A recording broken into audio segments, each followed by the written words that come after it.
Bonjour à toutes et à tous et bienvenue sur Horus. Lorsque nous nous Et incorporons dans un avatar pour vivre une expérience dans notre matrice, il existe un principe fondamental qui doit se mettre en place afin de ne pas pouvoir se rendre compte que nous sommes des âmes incarnées de manière à vivre cette expérience à 100%. C'est celui de l'effacement de notre mémoire karmique, comme une espèce de reset de notre conscience. D'autres lois sont également imposées, comme ne pas pouvoir sortir hors de notre véhicule terrestre, hein, ce que certains appellent les sorties hors du corps ou voyage astral, ou encore ne pas être équipé pour percevoir les mondes parallèles à notre matrice, comme les médiums par exemple. Et donc, bah, justement, pourtant, certaines personnes ont ces facultés, comme s'il y avait eu un bug au moment de leur incorporation. Et bah, c'est justement le cas de Yvan, alias Mo Octa, que j'ai le plaisir d'accueillir aujourd'hui sur Horus. Salut Yvan, comment vas-tu? bah, écoute, ça va très bien, mon Jérôme. Un vrai plaisir que de participer à ta chaîne, de partager aussi avec ton audience, avec tes spectateurs.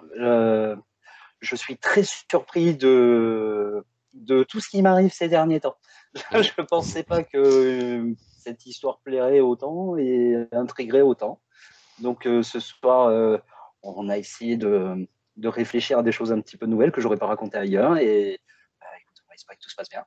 Bah, c'est ça, bah, c'est un plaisir, partagé Yvan. Moi je t'ai connu sur, Nurea TV. Tu as fait une belle émission avec, Romain Priou d'ailleurs, que je salue au passage Romain. Ouais, Dans cette émission, hein, tu as présenté un livre que tu viens de sortir, tout à fait. donc qui s'appelle «Esquisse de Mu», souvenirs Exactement. antérieurs. Donc sous ton justement ton pseudo Mo Octa. Donc voilà, Exactement. tu nous partages, la couverture. Donc Là, on voit le format carré, juste pour préciser. Il y a une version qui est un petit peu plus complète, un petit peu plus lourde aussi, et qui du coup est un peu plus chère. Là, vous avez la jaquette en entière pour ceux qui voudront faire une petite capture d'écran pour regarder d'un peu plus près. Parce que je me suis amusé à rajouter pas mal de petites choses. mmh Et enfin voilà. Bah, moi je tiens à dire que tu as un bon coup de crayon, comme on dit. Ah ben, Heu, merci. voilà, non, non, moi j'adore ton style de dessin. Justement la passion du dessin, tu m'expliquais, elle t'est venue, très très jeune? Oui. Alors, je n'ai pas souvenir d'avoir vraiment d'avoir fait un choix à ce moment-là. J'avais 3 ans, j'étais en maternelle à Nice et j'ai eu l'extrême chance de pouvoir aller visiter une exposition complète itinérante de Pablo Picasso. Et de ce jour-là, ça a été le dessin, la peinture. Et Mmh tous les jours, et tout le temps, et même dans le bus, et voilà. mh. C'est un peu le, Non, bah, oui, voilà, c'était, le machin m'est tombé dessus et le je l'ai pris prolongement avec de moi. Et mmh et c'est le prolongement de la pensée, quelque part, hein, le dessin, voilà. tout à fait. Mmh Sachant qu'en plus de ça, moi, je suis un très grand dyslexique. Donc, c'est vrai que le dessin, la peinture m'ont véritablement aidé à exprimer tout un tas de choses que je n'arrivais pas à exprimer autrement. mh. Par rapport à ton livre, justement, tu as collaboré avec, Oui, avec 3 autres personnes, tout à fait. Manu Alterac, Franck Ferrandis et Romain Priou, justement. En voulant créer ce livre, à un moment donné, je voulais parler de certains chercheurs qui font, selon moi, des travaux véritablement admirables. Et du coup, je voulais utiliser une image notamment pour le travail de Manuel Terrac, aussi une image pour le travail de Franck Ferrandis. Je voulais utiliser en vignette et les deux m'ont répondu de la plus belle des façons en m'envoyant un WeTransfer avec des 4-6 planches chacun. Et du coup, je les ai incorporés dans le livre.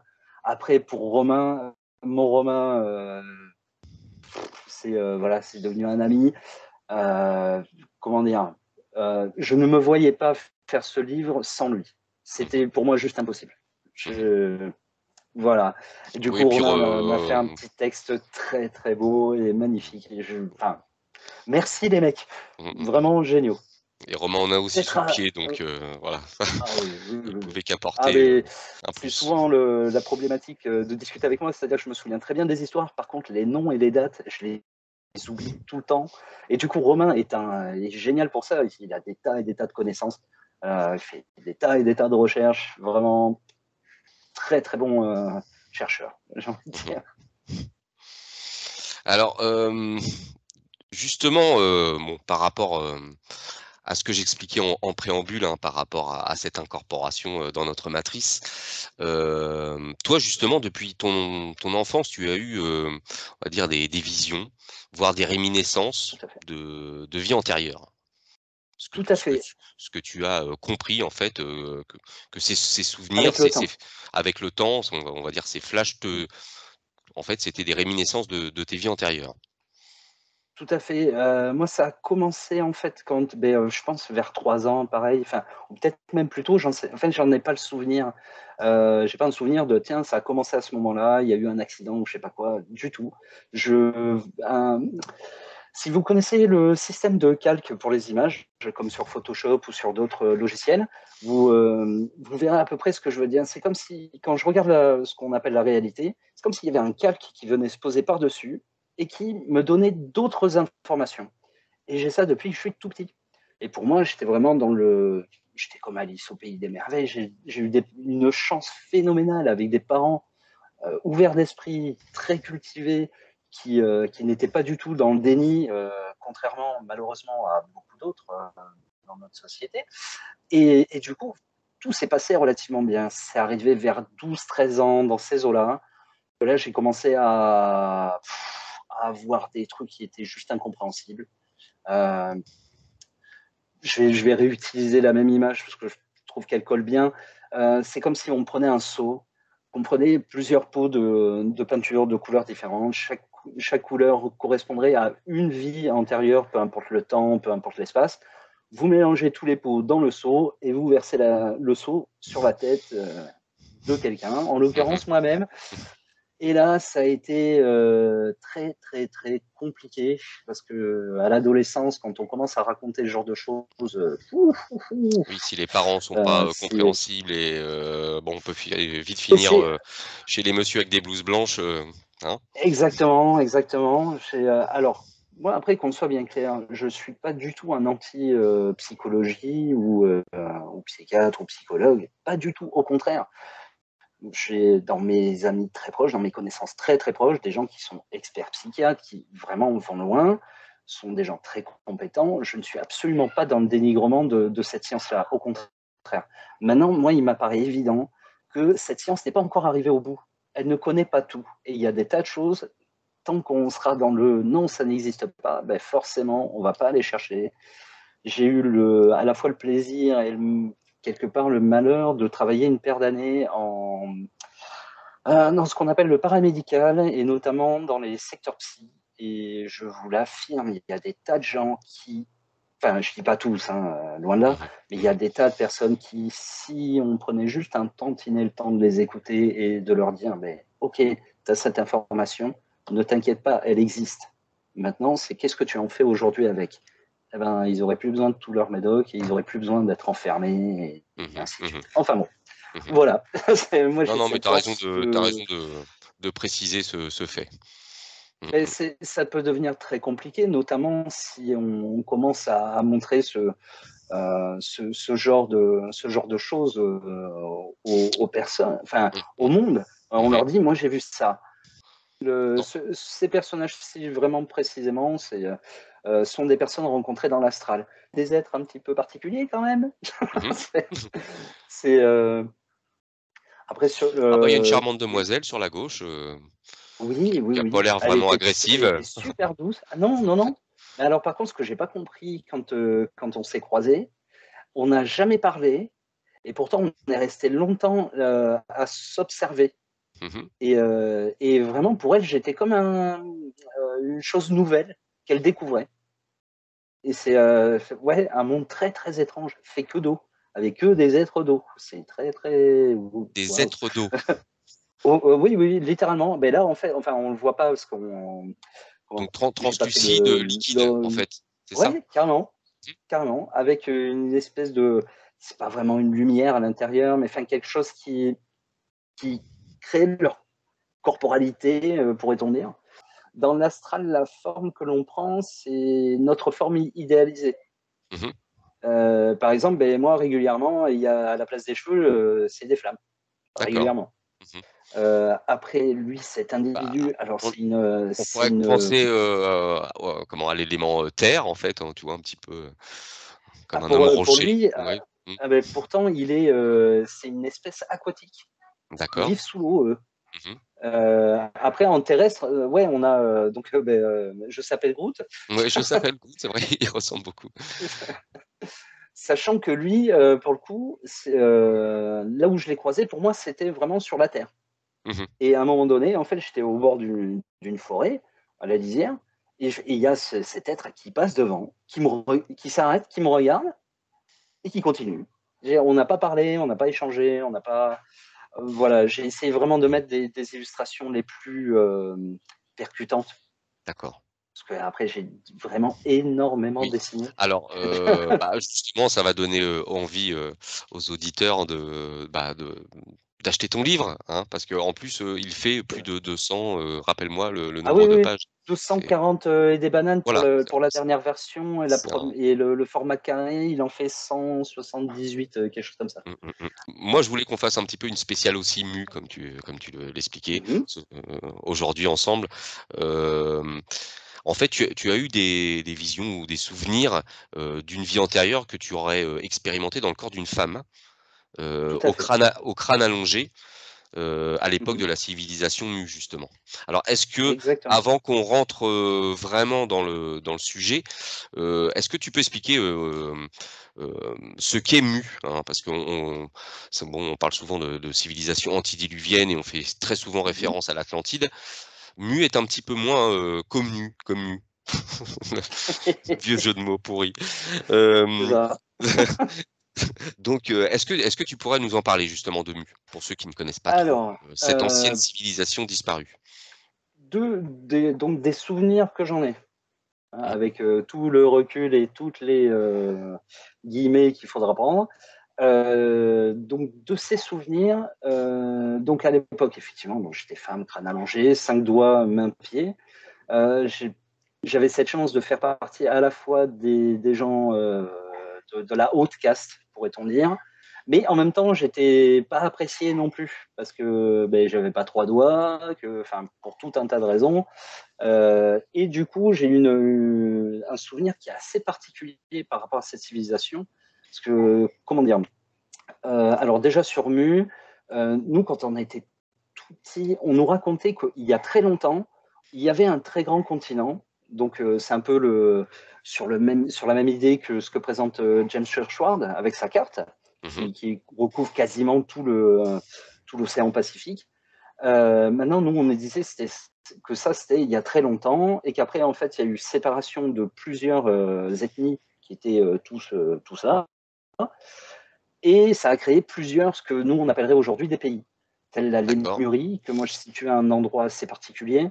L'Atlantide aussi était là. D'ailleurs, c'est Mmh. avec eux qu'on s'est mis sur l'orable. Mmh. Euh, Après, dans le souvenir que j'en ai, pour moi, à l'époque, il n'y avait déjà plus de continent.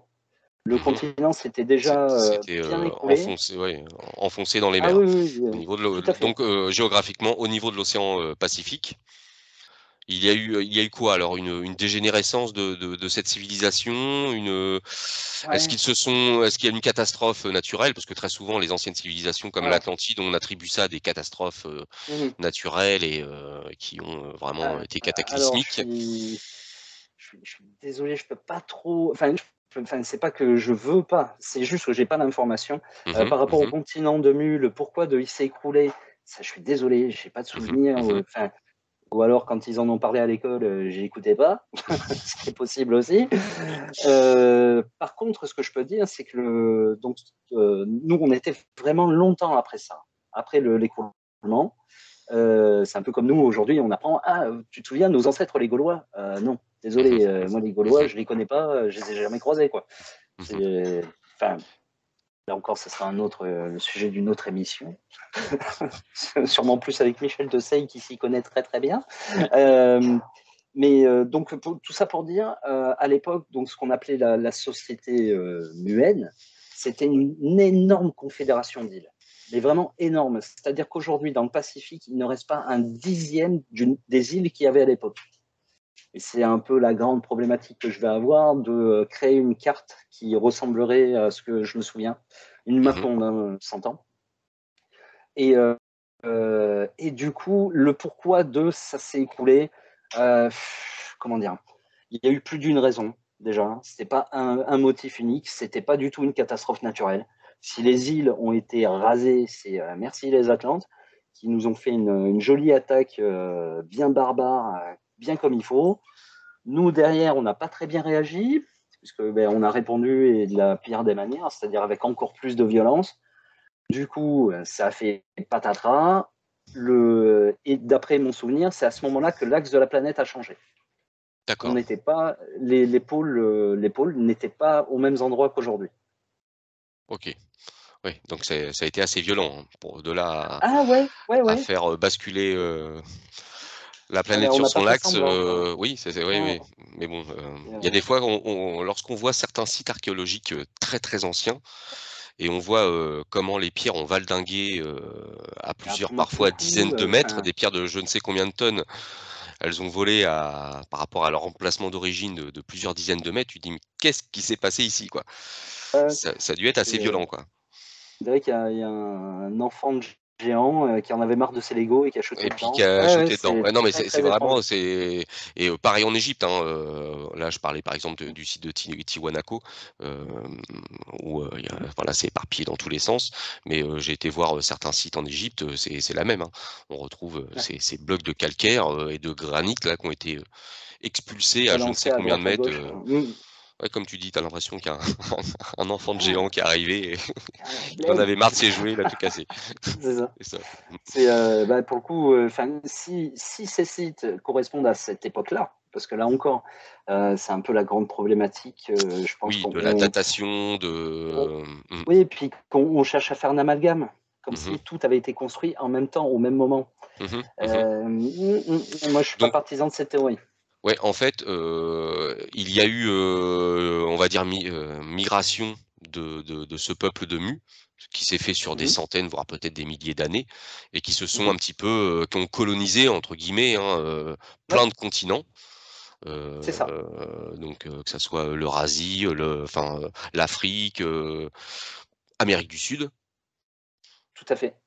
Amérique du Sud, puis après en remontant, on arrive en Amérique du Nord. Mmh Après, mh. on n'est pas, enfin, je dis, donc d'après ce souvenir, donc nous après cette immense catastrophe, tout le monde est parti, mais comme des fourmis. Et vous prenez une bouteille d'eau, vous la lancez sur une fourmilière, vous allez comprendre que les fourmis se cassent partout où elles peuvent. Ben, nous, on a fait pareil. Et du coup, ça a été Japon, Australie. Enfin, on est vraiment parti dans toutes les directions. Après, comment dire, la suite pour moi est un peu compliquée puisque ma vie s'arrête pile au moment où sur ce qui fait changer l'axe de la planète. Et Mmh mh. là, j'ai un gros vide de souvenirs. Et je me retrouve plusieurs millénaires plus tard euh, sur les abords de l'Inde. Enfin, en tout premier lieu au Japon, puis ensuite aux abords de l'Inde. Et après, je me souviens d'un parcours de ce que Church Ward appelle les Nahakal, qui sont donc juste les survivants de Mu, et qui, comment dire, le problème, c'est que ce parcours-là, c'est pas une vie. C'est pas en une vie, tiens, j'ai fait tous les spots. Non, non, ce sont plusieurs vies. Et c'est Mmh mh. pour ça que Mmh. moi, j'ai mis aussi longtemps à juste comprendre ce que je voyais. J'ai mis plus de 20 ans concrètement pour arriver à peu près mettre. Oui, Et à mettre un peu les pièces du puzzle, dire: «Bon alors, exactement, ce souvenir-là venait de cette vie-là» et que c'est tout à fait. et essayer de te faire cette trame. Alors après là, c'est là Oui. où c'est intéressant parce qu'on en a un petit peu parlé en off.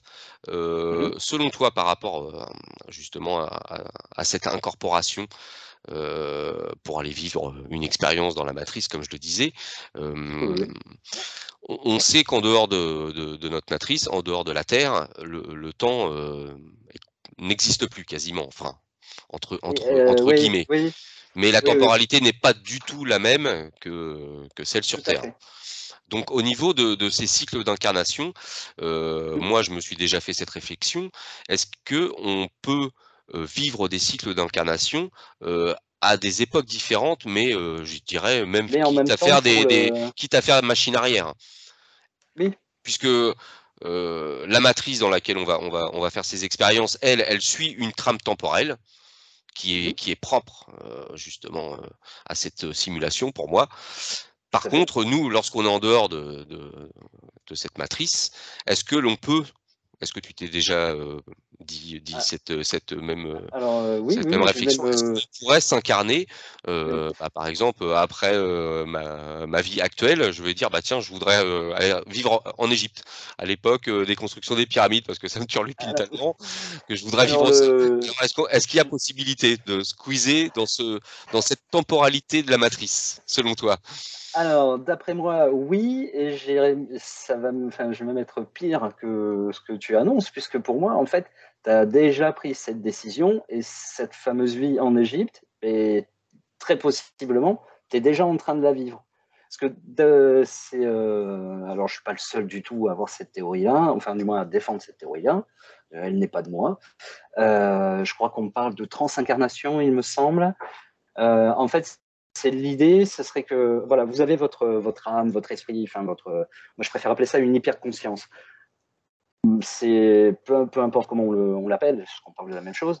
Elle a besoin d'aller apprendre ou d'aller faire certaines choses dans ce que tu appelles la matrice, tout à fait justement, puisque ce n'est qu'une interface pour Vivre, c'est pour vivre des choses, apprendre et vivre, voilà, ces apprendre choses. ou Mmh. faire, ou Ou, enfin, parce que ça peut voilà, servir à plein de choses, j'ai l'impression. Même une et punition, pourquoi pas, une prison, ça peut, on ça peut tout peut. faire, hein, voilà, C'est ça peut, hein. exactement, exactement. Qu'est-ce que tu as Et fait du quoi? Toi, coup, tu vas aller vivre une vie pourrie dans la matrice pour te voilà, tu vas en prendre pour 50 ans de vie pourrie. oh non, mais Bon. déjà la dernière fois c'était moi. Oui, oui, tout à fait. Et le truc, enfin, du moins tel que je perçois cette chose-là, effectivement, le temps n'est absolument pas linéaire. C'est-à-dire qu'on n'est pas sur du hier, aujourd'hui, demain. On est sur prenez cette ficelle, vous faites plein de nœuds, vous la mâchouillez pendant 3 jours, vous la recrachez, ben voilà, c'est ça le temps. C'est un machin qui n'a pas de forme, qui n'a pas de durée. C'est une. Comment dire? Bah, pour moi, c'est une C'est conception de la matrice. exactement. C'est-à-dire que en fait, c'est une incidence. Mmh mh. C'est pas une cause, c'est une incidence. Et du coup, effectivement, on se retrouve, enfin, du moins, c'est ma théorie, on se retrouve à vivre plusieurs vies dans le même temps d'âme, mais pas dans le même temps physique. C'est-à-dire que moi, là, je risque pas de rencontrer une de mes anciennes incarnations. Ou alors, c'est sous forme de fossile, hein, qu'on Mmh se le mh. perd. Mmh mh. Mmh. Et pour aller plus Donc loin, en même j'ai temps, même un... Oui, tu vis, plusieurs vies en même temps. Enfin, exactement. Enfin, cette notre âme, en tout cas, hyperconscience a est capable de vivre envoyé plusieurs, plusieurs... vies en même temps, mais sur des temporalités différentes dans cette matrice. Tout à fait. Mmh Et mh. de la même manière, c'est une deuxième micro-compréhension que je pense avoir par rapport à ce phénomène-là, c'est qu'on enfin, on se souvient le mieux des vies antérieures que quand on est le plus proche de la mentalité de l'époque. Est-ce que Mmh. c'est clair ce que je dis ou pas? Oui, non, J'ai toujours complètement. peur de perdre les gens, hein. Non, non, mais complètement. Moi, Parce je que du coup, heu, donc cette vie à l'époque de Mu, il y a des tas de choses qu'elle a vécues, qu'elle a fait, que je comprends parfaitement. J'aurais fait, si aujourd'hui j'avais été confronté aux mêmes choses, ben, j'aurais tu agi aurais de la même manière. mmh. Alors Après, il y a d'autres vies où le mec ou la fille, hein, peu importe, a fait des trucs où je suis là, je dis, mais pourquoi tu as fait ça? Et du coup, j'ai pas accès complètement à ce souvenir-là. mmh mh, Et je mmh. pense qu'il y a vraiment une question de Alors fréquence. Oui, je t'en prie. justement, est-ce qu'on peut appeler ça des souvenirs, du coup? Ben, oui, quelque part. Quelque Bah part, non, parce oui, que ce sont des si ton hyperconscience est en train de vivre cette expérience au même instant, mais dans une autre époque. oui, Là, oui, c'est juste une c'est interconnexion, ça peut être une interconnexion entre ton avatar de cette époque-là, ton oui, hyperconscience et toi-même aujourd'hui.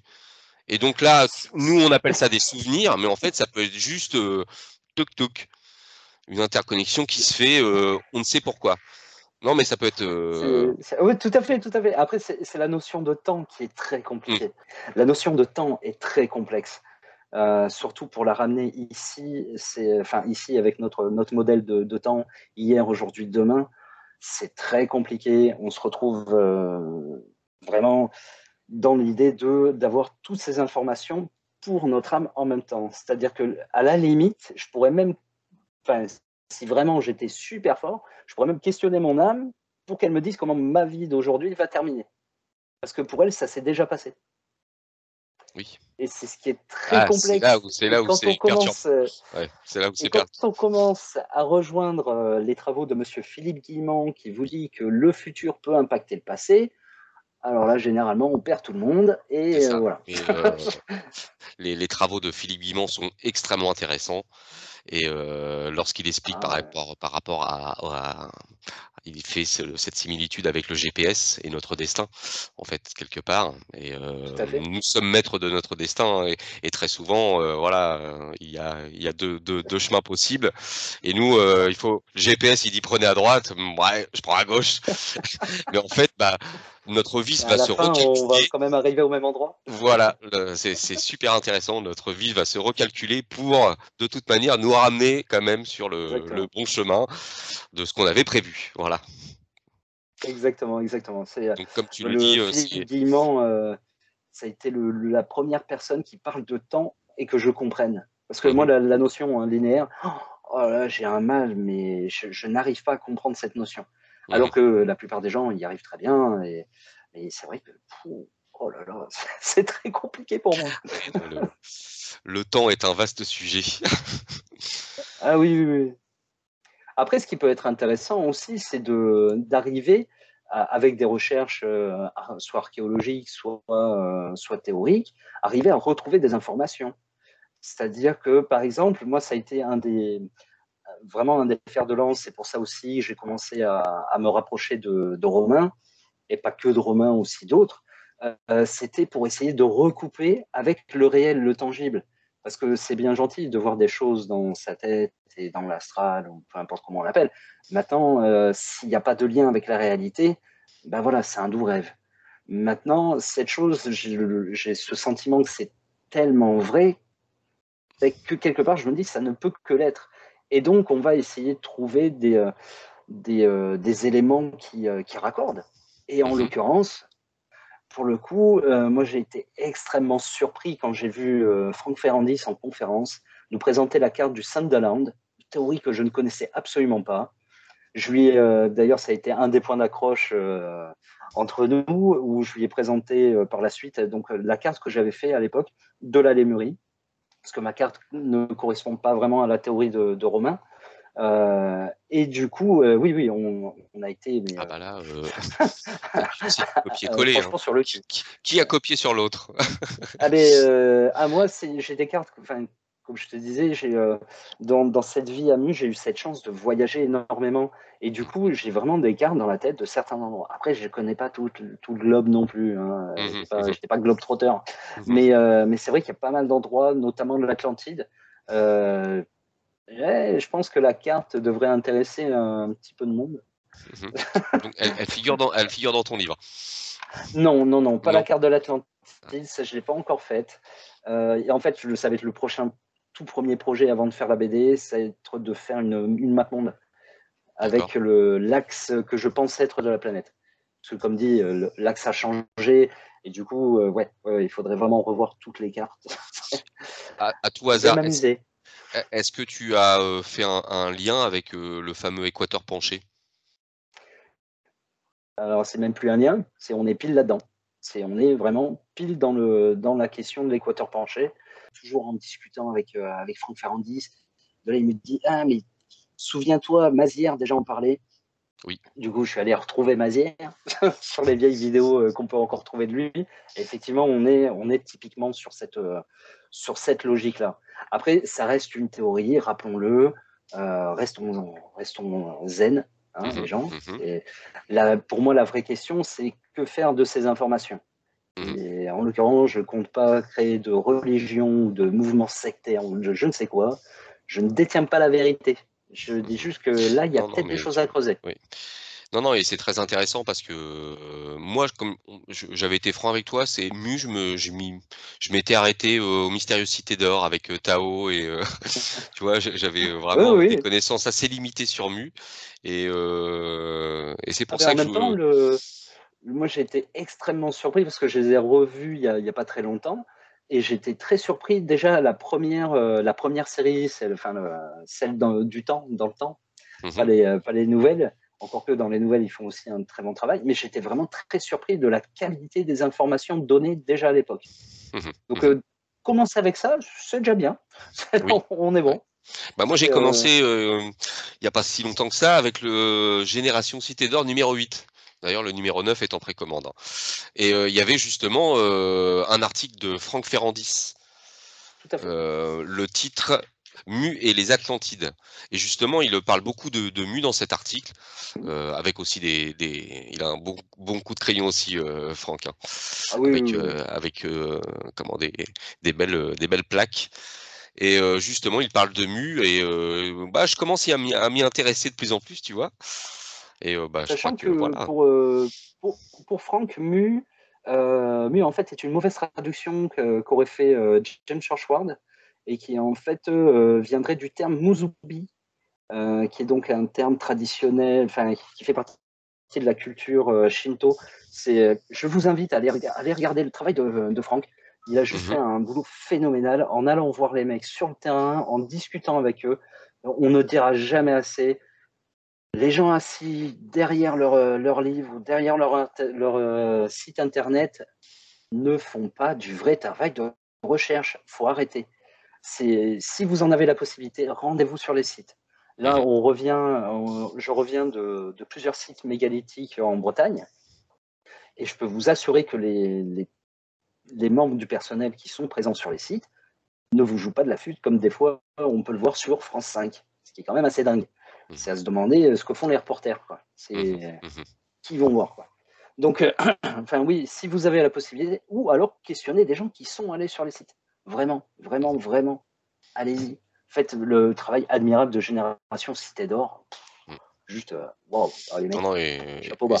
et c'est vrai que juste nous en France, hein, on a des sites, énigmatiques, exceptionnels, hein, voilà, il y a le menhir brisé de C'est, Locke-Mariaquer, hein, le oui, oui, gros oui, bébé de entre plus de autres. 200 tonnes, hein, bon, qui mesurait, je crois, à l'époque 22 mètres, quelque chose comme ça, Ouais, au moins 22 mètres. ou plus de Que les 20 mecs mètres, je sont crois. même pas sûrs en fait de la taille réelle finale. Parce qu'ils Oui, ont par retrouvé rapport un à des bouts sur un autre site. Donc mmh. très clairement, il y a eu réemploi de la pierre. Après, on pourra saluer quand même que enfin sur site, ils ont arrêté de dire qu'ils avaient déplacé ces rochers, les fameux rochers de plus de 100 tonnes avec des petits rondins de bois. Ils ont Mmh. arrêté. Maintenant, ils penchent sur la théorie ils ont construit à l'époque néolithique une route sur laquelle ils ont mis de l'argile et de la graisse. Et c'est comme ça qu'ils ont transporté les menhirs. Ah, on Mhm. avance, on avance. Ouais, bah, Heu, petit pas quand même. Hein. avec des pots de bêtes dessous, je sais pas. Oh, bah, oui, oui, pourquoi pas, oui, oui, tout à Mais fait. ouais, ouais, quand on retrouve des bébés Enfin, de plus de 100 tonnes, bon, ah la bah là, théorie, même avec une belle route, bien argileuse, bien humide, bien graissée, et puis même, souvent que c'est le- les carrières sont à plusieurs l'infrastructure. kilomètres, quoi, hein. C'est ça. Là, en l'occurrence, pour le site de Locke-Mariaquer, c'est exactement ça. Le, la zone où ils ont puisé les cailloux est à 17 km. Mmh. Euh, les 17 mecs te kilomètres racontent avec qu'ils un ont fait bébé une de 200 route, tonnes. mais, mais avec quelle infrastructure enfin, je veux dire, je sais pas si on réalise bien, 17 km Oui, faire, à faire une route avec de l'argile, de la graisse. Vous savez combien d'animaux et ils ont sachant buté que, pour en faire? c'est pas tout plat, il y a des dénivelés, hein, Exactement. bon, en Et Bretagne, hein, il y c'est a de l'eau pas aussi. voilà, donc Le il faut 17 km, c'est tout droit. oui. c'est Ils avaient déjà inventé l'autoroute c'est à sans l'époque, l'eau. tu vois? Ils avaient inventé Ouais, c'est l'autoroute. ça. Ils Ouais. avaient fait des autoroutes à dolmens. Ils avaient peut-être mis des péages, hein, C'est- pour, va-t-on savoir? Bon, blague à part. Blague à part, justement, on parlait de cette migration du peuple de Mu, hein, un petit peu Mhm. partout sur la planète, et c'est vrai qu'on retrouve, des sites avec, je dirais, exactement les mêmes caractéristiques. Tout à fait. Donc sur ces vestiges, on retrouve des blocs mégalithiques, de plusieurs tonnes qui, bah, comme on l'expliquait, paraissent avoir été déplacés, avec la plus grande facilité. Des jonctions entre ces blocs, parfois, des jonctions millimétriques, voire même, je l'ai vu, dans le temple de la vallée en Égypte, à côté du Sphinx.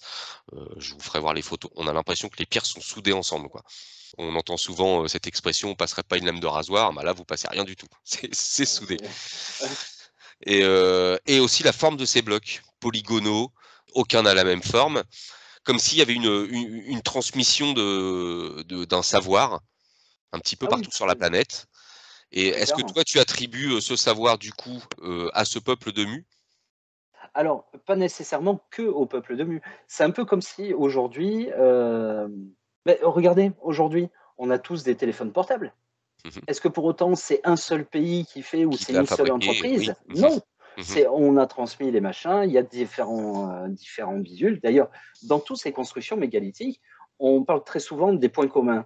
On parle trop peu souvent, je trouve, justement des points qui ne sont pas communs. C'est-à-dire qu'il y a certains sites où vous avez c'est Franck Ferrandis qui a fait un travail admirable là-dessus, où il fait une première distinction entre ce qu'il appelle les murs Tetris et les murs. Ah zut, j'ai oublié. Oh, je suis désolé, mon Franck. Enfin voilà, il y a déjà des Deux petites 2 types différences. de murs différents. Exactement. Mmh mh. Après, rien n'empêche la transmission culturelle, l'apprentissage. Regardez, moi à l'époque de cette vie à Mu, je n'ai pas appris juste dans Mu. Je suis allé voyager, je suis allé en Lémurie, là j'ai appris des trucs. Après, on s'est rendu en Atlantide. Bon, l'apprentissage n'a pas duré longtemps parce qu'on ne s'est pas bien entendu, mais voilà, c'était l'idée d'aller apprendre. Et j'ai fait encore d'autres endroits. Voilà, la question vraiment du partage était vraiment euh, un peu comme aujourd'hui. C'est-à-dire que rien ne vous empêche d'aller envoyer vos enfants dans une école dans un pays étranger. C'est exactement la même chose. Mmh mh. Donc du coup, je pense, enfin, très sincèrement, je pense qu'il y a pas mal de sites qui ont été construits plus ou moins dans la même période de temps. Après, il y en a tout un tas d'autres qui ont été en fait des réminiscences de cette connaissance. Mmh mh.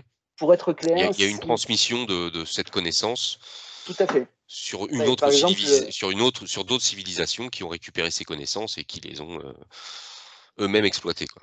et notamment ce que j'appelle, enfin ce que Churchward appelle et que je reprends, le trajet des Nahakal. Nous, c'est aussi pour ça qu'on a mis aussi longtemps. Parce que si vous regardez la map monde, vous vous dites, bah attends, il a fait Japon, genre ils étaient en bateau, hop, il a fait Japon, après Inde, et après il est arrivé en Afrique du Sud. Ah ben ça c'est bon, on a une vie, machin. Non, non. On arrivait quelque part, on aidait les peuples survivants parce que le machin, ça a vraiment fait des dégâts de partout. On aidait les mecs à reconstruire, à refaire, à refaire, à refaire. On restait un certain temps. Et après, certains restaient sur site, d'autres partaient et continuaient le trajet. Et c'est comme ça qu'on est arrivé à, pour moi, la fin de ce voyage des Nahakal, qui donc se terminerait sur la zone qu'on appelle aujourd'hui le Caire, serait aux alentours de moins 5000 avant Jésus-Christ. Mmh. Mais vous voyez, entre les moins minimum 40 000 du temps de Mu et les moins 5000, 5000 ca euh, oui, il y a eu, 35 il y 000 a, ans, il s'en est voilà. passé des choses. Donc, ouais, on pense bien qu'il s'est passé des trucs et des Mmh mh. machins. Mmh mh. Mmh mh. Sachant que le moins 40 000 ans, c'est uniquement sur les. En fait, comment dire, c'est la seule certitude par rapport aux dernières recherches archéologiques. Voilà, moi j'en suis là. Après, si on écoute Ours Blanc, c'est moins 80 000 ans. Parce que moi, ce que je me demande, c'est est-ce que les peuples amérindiens n'auraient pas mélangé les deux histoires? C'est-à-dire à la fois le moment où le continent de Mu s'est écoulé ce qui pour moi est une deuxième partie, est une deuxième histoire, où on s'est frité avec les Atlantes et patatras. Mmh. Ça, Et les vraiment, je me pose la question. et les Atlantes ont perdu cette guerre, du coup? Ou Au final, non, c'est eux qui ont plus ou moins gagné, au final. Mais bon, voilà à quel prix, quoi. mmh mh. Mmh. Enfin, ça a été vraiment une hécatombe. On est passé de plusieurs millions à quelques milliers. Ce qui est, enfin, je ne sais pas si on réalise bien aujourd'hui, quoi. Mmh. Mmh. Ça a été vraiment horrible, horrible, ignoble. Et non, vraiment, il n'y avait pas de maître de sagesse ou de je ne sais quoi. Tous les gens qui prétendent ça, oh là là, pour moi, ont tort, très clairement. Euh, ouais, C'était je suis des êtres, désolé. belliqueux, comme les êtres humains actuels. Ouais, mais je pense que les gens seraient très très surpris si on faisait pas forcément un voyage dans le temps, mais juste voir une vidéo, tu sais, de l'époque. Euh, je pense que les gens seraient très surpris de voir à quel point ça ressemble énormément à en fait n'importe quelle société humaine. C'est oui, il y a des gens avec qui on s'entend bien, il y a des gens avec qui on s'entend pas bien, il y a des crevures, il y a des gens bons, des machins. Il y a même du mouton. Voilà. Mmh. Mmh. Bah, c'est ça, c'est Désolé. que, ce principe de matrice était déjà en place à l'époque et Tout à fait. n'importe quelle conscience peut venir expérimenter et après on comme on dit: «Il faut de tout pour faire un monde», mais il y a des fois, Ah là, il faut de tout pour le détruire aussi. c'est ça, c'est ça, c'est ça. Malheureusement. Là, c'est un peu mon cheval de bataille, c'est d'essayer de faire comprendre aux gens que, beh, si on se souvient, si on persiste à être dans le déni de cette histoire-là, on risque fortement de recommencer. Et c'est, pour moi, ça serait, juste une tragédie. Mmh mh. Parce que je pense bien aussi que si tous ces souvenirs me reviennent aussi clairement aujourd'hui, c'est que quelque part, quand je regarde notre société, je retrouve la même chose. Mmh. La même chose qu'à l'époque. On se tire dans les pattes pour tout et pour rien. On n'a aucune conscience réelle globale. Et ça, c'est vraiment là où le bas blesse. Mmh. Bah, à croire que c'est le destin de n'importe quelle civilisation, Mm. ou alors est-ce que c'est fait exprès justement? Je ne sais pas. Et Mmh mh. à un moment donné, je pense qu'on est en droit de se poser la question de n'y aurait-il pas un plan derrière tout ça? Mmh. Parce qu'à un moment donné, enfin, là par contre, c'est de tout ça, c'est des preuves archéologiques. Euh, je suis certain de ce fait.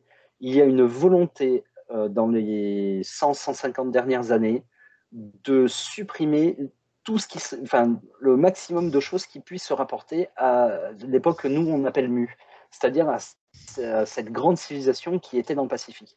On a des livres avec des gravures ou des photos d'archéologues, d'anthropologues de l'époque qui vous parlent de sites, voilà, qui les décrivent très bien. Et quand aujourd'hui vous vous rendez sur site, il n'y a plus un caillou. C'est-à-dire que le site a été volontairement détruit. Et Nettoyer, nulle part il est noté qu'avant il y avait quelque chose. mmh. C'est bien qu'il y a une volonté. Il y a une volonté et enfin bon, voilà. Voilà, voilà. Ah bah, ce qu'on appelle, les artefacts, out of place, Et dérangent les puisque Houpards, ça. lorsque les voilà, les Hoparts, lorsque on tombe sur ce type de de choses, bah, ça dérange, ça remet tout en question et parfois on dit: «Bon allez, tu as rien vu, on va planquer le truc, circulez, Moi, il y a ma rien à pièce voir». préférée, ça reste l'espèce de pad en aluminium. Les mecs, ah oui, mais c'est pendant la Seconde Guerre, il y a un avion qui s'est crashé. Sauf que l'aluminium, c'est un alliage que nous ne fabriquons pas. Enfin, c'est une forme d'alliage en aluminium que nous ne fabriquons pas. Et là où ça a été trouvé dans les strates, c'est pas Ça du tout remonte à contemporain plusieurs, à l'affaire. oui, ça remonte à plusieurs, milliers et Dizaines, ouais, dizaines ouais. de milliers d'années. Oui, ces espèces de Euh, petits ressorts là, ouais, j'avais vu, oui, enfin, voilà. mmh, mmh. Après, Ah bah, enfin il bon. y en a certains qui ont, émis l'hypothèse que c'était un ovni qui s'était scratché il y a des dizaines de milliers d'années. Bon. Ah, mais c'est possible, hein, pourquoi pas, pourquoi pas. C'est, ça, je sais pas. J'aimerais avoir toutes les réponses et venir vous dire: «Ah, écoutez-moi», mais non, non, il y a plein de trucs que je sais pas. Alors, justement, tu avais commencé à partager, ce dessin que tu as fait de toi, en Mmh. fait, tu t'es représenté. Je voulais qu'on en Exactement. parle un petit peu. Ouais. Voilà, par rapport déjà au fait que tu aies ce crâne allongé. Parce que ça, Oui, c'est aussi un gros dossier, le dossier des crânes allongés. tout à fait. Il faut savoir qu'aux 4 coins de la planète, hein, on retrouve, des squelettes avec ces crânes, heu, vraiment, il y a une excroissance Tout à fait. derrière ces crânes. Justement, on a longtemps pensé que c'était des déformations volontaires. Alors effectivement, il y a des tribus Ah oui, qui, oui. qui déforment, et qui déformaient volontairement les crânes, de leurs enfants dès le plus jeune âge, hein, avec des planches et tout. Enfin d'ailleurs c'était un petit peu douloureux, c'était un petit peu horrible, hein, quand le crâne est encore mou, vous savez quand la frontanelle n'est pas encore bien soudée et par contre on a retrouvé des crânes, par rapport au volume crânien justement puisque, bah, ces fameux crânes, allongés artificiels gardent le même volume crânien, on va dire. C'est comme si vous preniez une poire et puis que vous pressiez dessus, elle va pas grossir. Alors que le volume crânien de ces crânes allongés est, plus volumineux qu'un crâne, classique. Tout à fait. C'est, d'ailleurs dans ce sens, ça c'est une des illustrations du livre. Là, vous avez toutes les méthodes artificielles d'allongement du crâne. C'est-à-dire que ce sont des populations Homo sapiens sapiens qui, allez savoir pourquoi, essayent de se faire un crâne allongé. Et Mmh. ça aussi, c'est important de le rappeler, on le retrouve partout sur la planète, ce truc-là. C'est pas juste en Afrique ou juste. Non, non, c'est partout sur le globe. On a retrouvé des traces véritablement dans toutes les ethnies qui ont été après abandonnées plus ou moins dans le temps. Encore aujourd'hui, il y a des peuples qui continuent cette Mhm. tradition. Mhm. Maintenant, ça se fait de plus en plus rare, très clairement. Mais pour le coup, pour les images, enfin pour cette image, tout comme pour les crânes de Paracas, enfin voilà, ce sont des crânes allongés où il y a très clairement une excroissance par rapport à Homo sapiens sapiens. Très clairement, le crâne est plus volumineux. En moyenne, c'est du 20% supplémentaire. Mhm. En moyenne. Mhm. Et là encore, ce sont des. Pour l'île grecque, c'est dommage que je ne me souvienne pas le nom de l'île. Punaise. Ah, en plus, c'est une histoire assez dingue par rapport à ces crânes-là, parce que c'est un site archéologique donc en Grèce, qui était déjà connu pendant la Seconde Guerre mondiale. Et il faut savoir qu'il y a eu je ne sais plus si elle était générale, enfin en tout cas, une chef de l'armée allemande spécialisée dans les choses occultes, qui s'est rendue avec tout un bataillon pour aller prendre la quasi-totalité des ossements. Et c'est-à-dire D'accord. qu'aujourd'hui, en fait, les seules preuves qu'on ait que ces crânes ont été trouvés à cet endroit-là, en fait, sont les registres qui, eux, n'ont pas été volés par les Allemands Mhm. et sont les registres des chercheurs de l'époque. Il y a encore 2 ou 3 crânes, mais c'est les moins impressionnants. Puisque là, on parlerait quand même d'êtres qui dépasseraient ostensiblement les 2,50 m. D'accord. Donc, Assez limite grand, quoi. géant, oui, oui. Mhm. Mhm. Concrètement, moi, je me retrouve à côté d'un mec de 2,50 m, ouais, ça sera un géant. C'est ça. Je fais 1,72 m, les gars, ouais, Et je lui donc, arrive au nombril, quoi. avec crâne allongé. Avec crâne allongé. Oui, oui, tout à Mhm. fait. Et là encore, il semblerait, mais c'est très compliqué sans pouvoir faire de recherche réelle sur ces crânes, mais au vu des relevés, il semblerait que ce soit des ethnies différentes de celles de Paracas. Parce que la D'accord. forme des crânes n'est pas tout à fait la même. Mhm. Donc du coup, enfin voilà, voilà, c'est à peu près toutes les connaissances que j'ai là-dessus. Mais Après, j'avais vu, le pourquoi, oui, oui, oui. ouais, j'avais vu une émission avec Patrice Marty, justement, il était parti, c'était en Amérique du Sud, hein, et c'était un ostéopathe qui avait accompagné le groupe. Et lorsqu'ils étaient tombés sur ces crânes allongés qui étaient exposés dans des musées, il avait constaté en fait que justement, ce n'était pas un crâne d'Homo sapiens sapiens, il manquait une jonction que nous Oui, avons, oui, que tous les crânes humains d'aujourd'hui ont, et ces crânes-là ne l'avaient pas. Donc, tout à fait. voilà, on était bien face à une race On est différente de l'Homo sapiens sapiens. à une autre espèce, tout à fait. Une autre espèce. Mais notamment, moi, à l'époque, il y avait des tas de. Enfin, c'est quelque chose dont j'ai déjà parlé, mais c'est pas grave. Je le redis. Donc, à l'époque, il y avait un véritable système de caste. Mmh. C'était soit vous aviez le crâne allongé et c'était tant mieux pour vous, soit vous n'aviez pas le crâne allongé et ben, pas de bol. Parce qu'on n'était pas sur de l'esclavage, mais on n'en était vraiment pas loin. Il n'y avait pas d'ascenseur social, il y avait rien de tout ça. D'accord. Maintenant, ce qu'à l'époque on appelait humanité, enfin, dans mon souvenir, il y avait autant d'Homo sapiens sapiens que de Néandertal, que de. À chaque fois, je vais oublier son nom. C'est homme de Torres. Non, pas Torres. Homme de. Je ne sais plus. Enfin, les tout petits. Concrètement, ce qu'on appelait humain, c'était vraiment un terme très large. Mmh. Très, très large. On ne faisait pas les distinguos comme on fait aujourd'hui entre Néandertal et Homo sapiens sapiens. Et Mmh. du coup, c'est vrai que, comment dire, C'était des terrestres, on va dire. voilà, exactement, Mmh. exactement. Moi, concrètement, là encore, c'est quelque chose dont j'ai déjà parlé sur Nuria. Il n'y a que 2 espèces que j'ai croisées qui m'ont dit, enfin, qui disaient venir des étoiles ou d'autre part. Après, toutes les autres espèces, là notamment le petit être qui était, au début, c'était mon précepteur, à la fin, c'est devenu un ami, un collègue. Euh, Lui, il est de type momie tridactyle de Nazca. On est Mmh. vraiment Mmh. là-dessus. Mmh. Et lui, il m'a jamais dit qu'il venait des étoiles. Ou alors, c'était il y a très très longtemps, mais on n'en a jamais parlé. En fait, il me disait, non, nous, on vient de la Terre. On était là avant Néandertal. Et là, voilà. Et on est là. c'est, euh, c'est comme nous, comment on justifierait le fait qu'on soit sur Terre à quelqu'un qui vienne? C'est, on n'était Oui, rien, quoi. c'est ça. On a quelques trous dans l'histoire de notre humanité, donc ouais, c'est assez difficile de Ah ben, soit certaines théories disent que nous serions été, modifiés, génétiquement par des êtres venus tout à d'ailleurs, fait, hein. Il y a d'autres théories tout à qui fait. disent que, nous venons d'ailleurs aussi. Bah, concrètement, si, peut-être on peut faire un petit parallèle là-dessus. L'histoire du chaînon manquant là, c'est de la fable qu'on joue, pour les, petits enfants qui aiment bien y croire. Parce que concrètement, pour avoir discuté avec des experts en génétique, je veux dire des chercheurs aujourd'hui du CNRS, d'accord? On n'est pas à discuter avec, le mec qui boit un coup au bar. Eux, ils disent très clairement: «Non, non, c'est pas un chaînon manquant qu'ils cherchent, c'est plusieurs dizaines, voire centaines».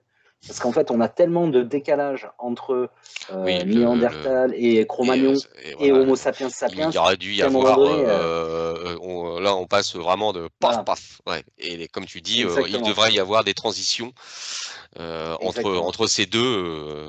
Et voilà, comme tu dis, c'est pas un chaînon Mais manquant qui manque, c'est plusieurs, quoi. Mmh.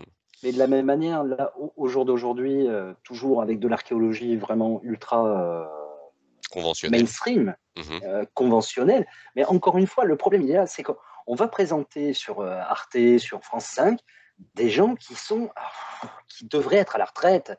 Vraiment, il faut arrêter de faire parler ces gens-là. Faites parler des gens qui travaillent réellement dessus.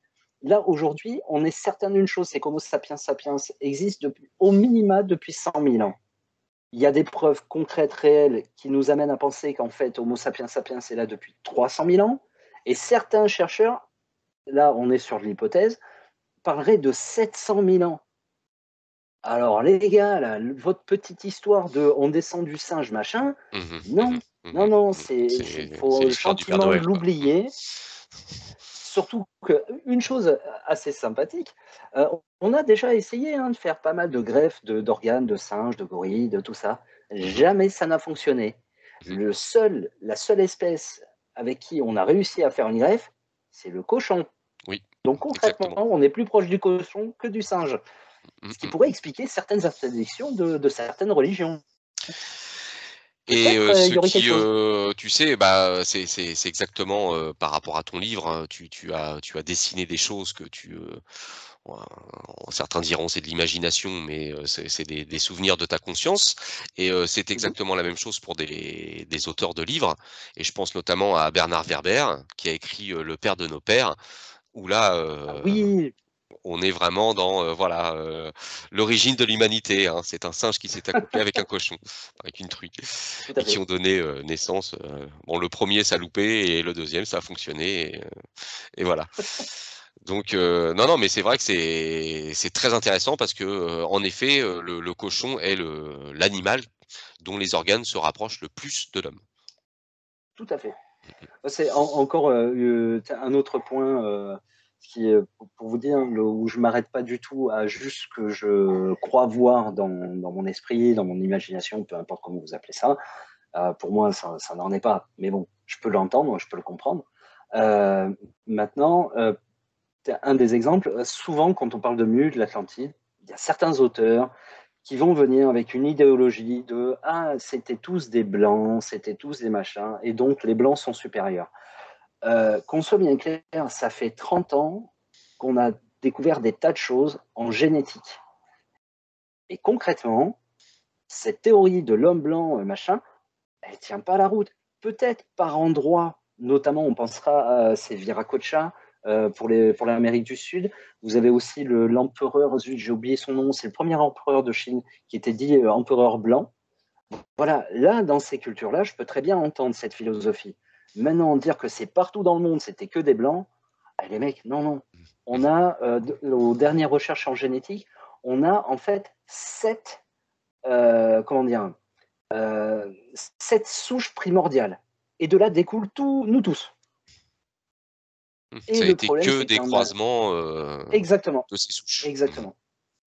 Mais c'est à un moment donné, enfin, les gens qui sont partisans de la théorie là, de tous les hommes étaient blancs, comment vous expliquez les Noirs africains, les Asiatiques, enfin, Ah, comment vous l'exexpliquez? moi quand j'étais Et petit, bah, comme, je pensais à cette théorie que nous descendions du singe, et ben, je disais: «Bah, mmh, les blancs, ils c'est des chimpanzés, en fait, qui sont transformés, d'accord. les africains, c'est des gorilles, parce que les gorilles sont tout Ouais, ouais, noirs, ouais, ouais. les japonais, bah, c'était des ouistiti». Enfin, tu vois, je m'imaginais Ouais, l'origine ouais, ouais. leur Non, mais origine, en tant que singe. Puis ça collait, tout je à disais: fait. «Bon, bah, ouais, ils ont peut-être raison». Mais tu fais très bien parce que c'est exactement pour moi une des grandes erreurs que commettent, alors pas que des archéologues ou des anthropologues, aussi dans notre partie je sais pas, certains me parlent de médium, de choses comme ça, j'en sais rien. J'ai pas de termes à approprier comme ça qui me viennent. Toujours est-il, euh, trop souvent on essaye de faire, de relier les points avec des ficelles. S'il vous plaît, lâchons nos ficelles, regardons les points et essayons de juste garder ça et Mmh. d'essayer de comprendre les choses.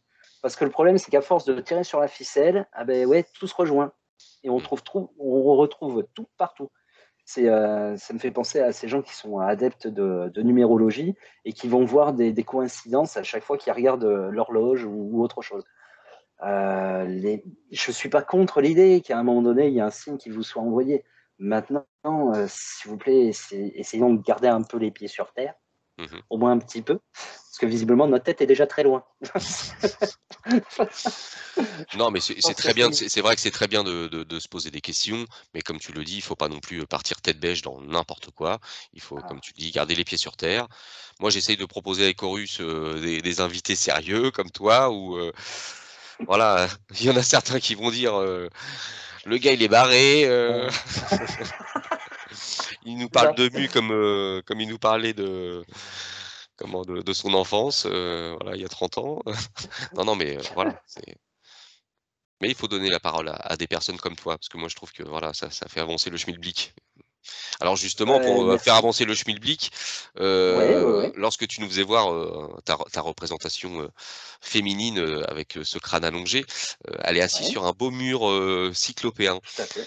Et je sais que dans ton livre, tu as partagé des images, où Mhm, tu as imaginé des types d'outils pour, justement travailler ces pierres. Parce que, bah, tout il à faut fait. savoir aujourd'hui que nous sommes, en 2022, on n'a toujours pas trouvé et compris Comment utiliser? comment, ces murs Tout à fait. cyclopéens ont été, mis en place. Voilà, c'est encore un énorme point Alors, d'interrogation. Alors beaucoup parlent de génie le, lunaire, mhm. beaucoup parlent de lévitation, ça part un petit peu dans tous les sens. On essaie de trouver, des réponses. Moi, j'ai trouvé intéressant certaines images que tu partages dans ton livre. Est-ce que tu peux nous en parler un petit peu, s'il te plaît?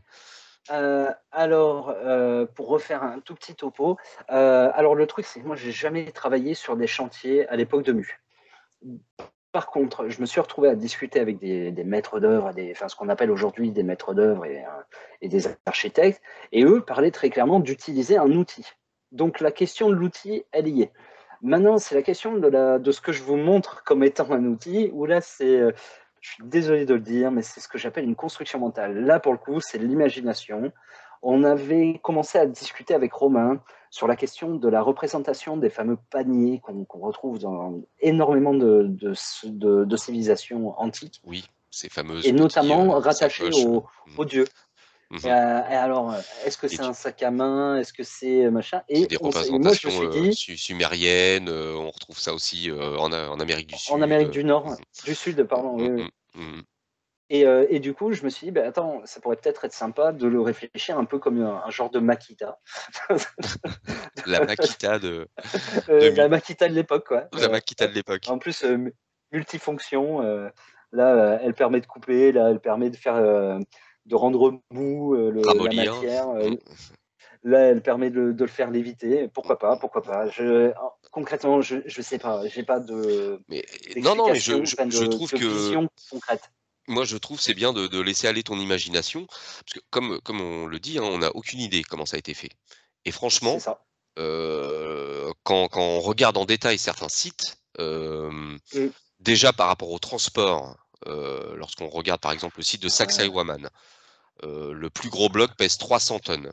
Il a été extrait d'une Ouais. carrière 7 kilomètres plus bas dans la vallée.